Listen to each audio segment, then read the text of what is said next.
যুক্তরাষ্ট্রের নর্থ ক্যারোলাইনায় একটি ছোট বিমান বিধ্বস্ত হয়ে দেশটির ক্রীড়া তারকা গ্রেগ বিফেল সহ ৭ জন নিহত হয়েছেন। নিহতরা সবাই বিফেলের পরিবারের সদস্য বলে ধারণা করছে পুলিশ।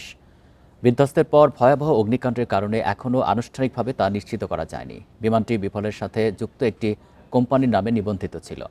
বিমান ট্র্যাকিং সাইটের তথ্য অনুযায়ী বিমানটি ফ্লোরিডার উদ্দেশ্যে রওনা দিয়েছিল, কিন্তু টেক অফের কিছুক্ষণ পর তীব্র খারাপ আবহাওয়ায় এটি উত্তর ক্যারোলিনা ফিরে আসার চেষ্টা করার সময় রানওয়েতে আছড়ে পড়ে। যুক্তরাষ্ট্রের সবচেয়ে বড় স্টক কার রেসিং লিগ নাসকার চালক ছিলেন বিফেল।